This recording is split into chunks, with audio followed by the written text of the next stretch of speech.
الدولي. إذن فهي زيارة بحال اللي قلت مهمة وغتفتح المجال للتحضير للاستحقاقات المقبلة واللي غادي تكون كذلك استحقاقات اللي يمكن تشكل واحد الأهمية خاصة بالنسبة للعلاقة. شكرا. Merci beaucoup, mesdames et messieurs. Mon homologue, M. Nasser Bourita, vient de le dire. L'échange que nous avons eu et nous venons d'avoir était très riche. Et je veux le dire ici, cet échange était empreint d'amitié, d'estime, mais également d'une grande forme de sincérité entre nous. Nous nous sommes beaucoup parlé, beaucoup écouté, également entendu, je peux le dire. Et donc, Monsieur le Ministre, mes premiers mots seront donc pour vous. D'abord pour vivement vous remercier de cet accueil extrêmement chaleureux que vous m'avez réservé ici. Je veux travailler avec vous en m'appuyant sur cette relation personnelle, peut-être une relation nouvelle de confiance entre les deux ministres des Affaires étrangères de nos deux pays. J'effectue aujourd'hui donc ma première visite officielle, vous l'avez rappelé, au Maghreb, en tant que ministre de l'Europe et des Affaires étrangères. Et j'ai choisi le Maroc. Il y a entre la France et le Maroc, entre les Français et les Marocains, un lien exceptionnel. Et le président de la République veut que ce lien reste unique et qu'il s'approfondisse encore dans les prochains mois. Il m'a donc demandé d'y travailler. Il m'a donc demandé de renouveler ce lien avec vous et nous allons commencer. Le renforcement de cette mission concernera d'ailleurs tous les domaines. J'ai demandé d'ailleurs à la ministre de la Culture, vous aviez évoqué un certain nombre de déplacements ministériels, au ministre de l'Économie, Madame Rachida Dati, Monsieur le maire, de venir ici dans les semaines à venir. Et dans ce même esprit, nous serons très heureux d'accueillir en France également des ministres marocains dans les prochains mois, dans ce souci de partage, en tout cas, de cette nouvelle feuille de route. Pour renouveler ce lien, notre feuille de route, justement, elle est claire et ambitieuse. Notre projet doit être à la mesure des nouveaux défis du siècle. Nous serons plus capables ensemble que séparément, avec le respect, avec transparence et avec une forme de fidélité collective. Nous nous sommes attelés ce matin à ce travail et ces derniers mois, les diplomates de nos deux pays ont beaucoup échangé sur une grande diversité de sujets. Sur tous ces sujets, notre proximité est naturelle et nos intérêts sont également très convergents. Et je voudrais peut-être insister sur quelques points ici en conférence de presse avec vous pour rendre un peu plus tangible cet exercice qui a été entrepris. Notre objectif, peut-être d'abord, nous voulons construire dans le cadre du partenariat qui unira nos deux pays pour les 30 prochaines années. Le Maroc a profondément changé. Je suis impressionné par les réformes engagées et les projets conduits à l'initiative de Sa Majesté le Roi, qui place le développement humain au cœur du modèle de développement porté par le Maroc. La France aussi, en quelque sorte, Monsieur le Ministre, a changé.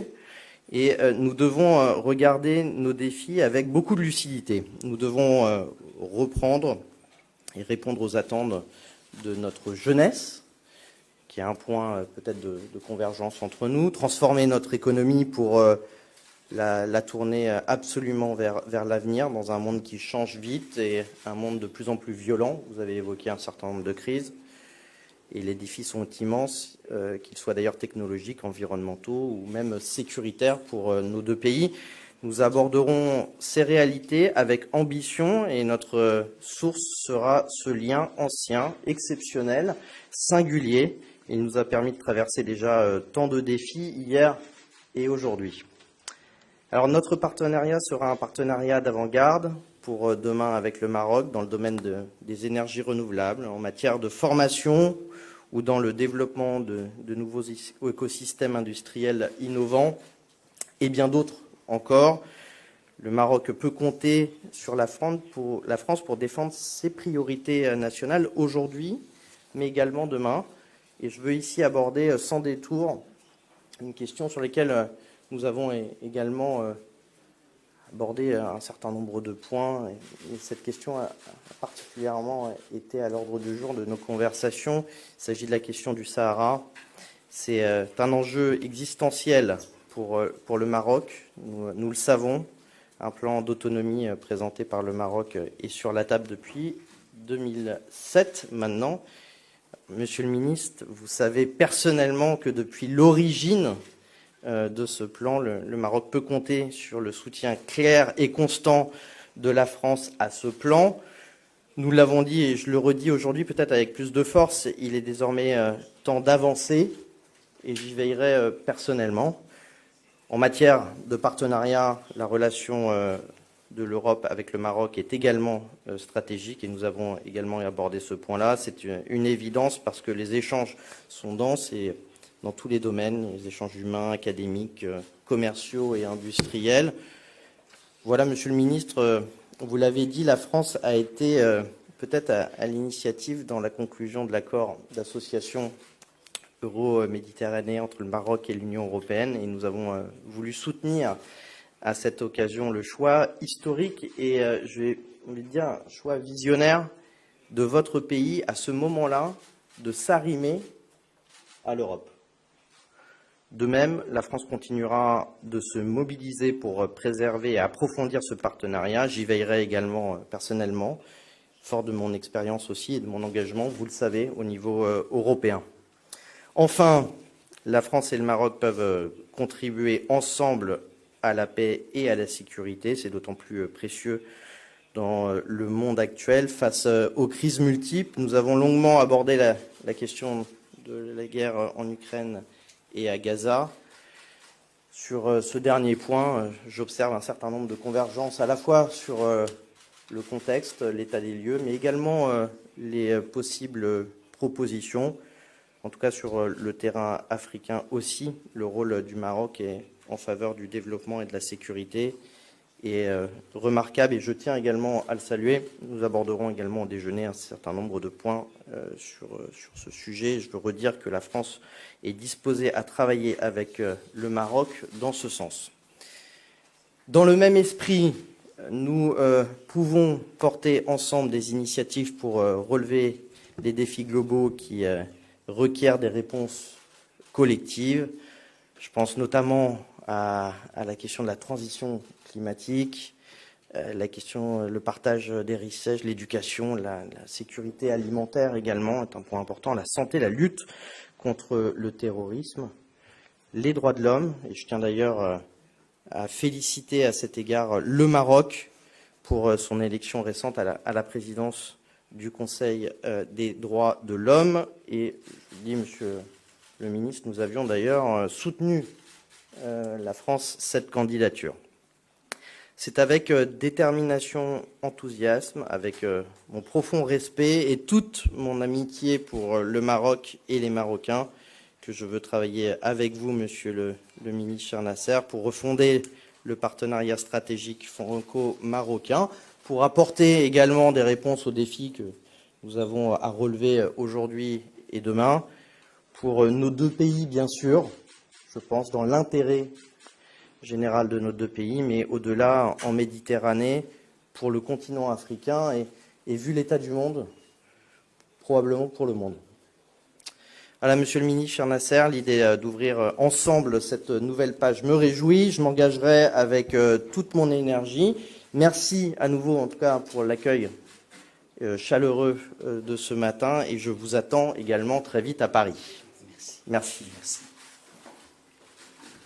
On peut prendre quelques questions.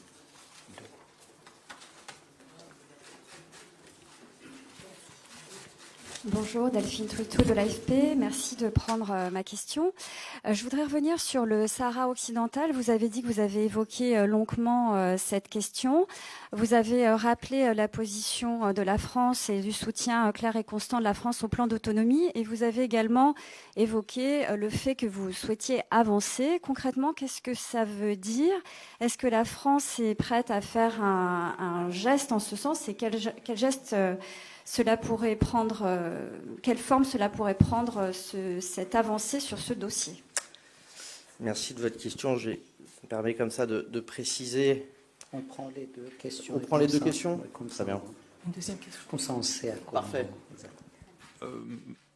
Je souhaiterais poser une question à Monsieur le ministre Bourita. Vous avez donc affirmé que vous avez abordé beaucoup de sujets avec Monsieur Séjourné. Moi, je souhaiterais vous poser une question sur l'Union pour la Méditerranée. Je sais que c'est un sujet commun au Maroc et à la France. Est-ce que vous avez évoqué ce sujet et que peut faire le Maroc et la France pour faire avancer l'Union pour la Méditerranée et la sortir de sa situation actuelle? Adil Jaberi de la MAP. Merci. Vous voulez commencer? Je commence. Bon, merci beaucoup pour cette question. Là, pour être très précis, la question du Sahara est existentielle pour le Maroc et pour tous les Marocains. Et je l'ai redit à Monsieur le ministre tout à l'heure, la France le sait. Cela guide d'ailleurs notre position sur le sujet. Cette position, elle est claire et constante. Je veux peut-être la rappeler avec netteté. Comme le Maroc, la France veut une solution politique juste, durable et mutuellement acceptable, conformément aux résolutions du Conseil de sécurité. Nous avons été le premier, je l'ai rappelé dans mon propos introductif, pays à soutenir le plan proposé par le Maroc en 2007. Dans la continuité logique de cet engagement, je le redis ici, il est temps d'avancer. Alors, pour justement répondre à votre question sur l'avancement. Avancer, c'est peut-être tout d'abord en vue d'une solution pragmatique, réaliste, durable et fondée sur le compromis. Pour cela, nous soutenons les efforts de l'envoyé personnel du secrétaire général des Nations Unies en vue de la reprise des tables rondes et nous appelons toutes les parties concernées à s'y engager de bonne foi. Avancer également en prenant en compte les intérêts et les besoins des habitants de ce territoire, notamment dans les domaines éducatifs et culturels. Il existe 2 écoles françaises, à Dakhla et Laayoune, qui existent déjà. L'Institut français a récemment déployé, d'ailleurs, en étroite collaboration avec des partenaires locaux, un centre culturel itinérant dans les villes de Laayoune, Boujdour et Dakhla, qui d'ailleurs rencontre un vif succès. Avancer enfin, peut-être, c'est pour favoriser le développement économique et social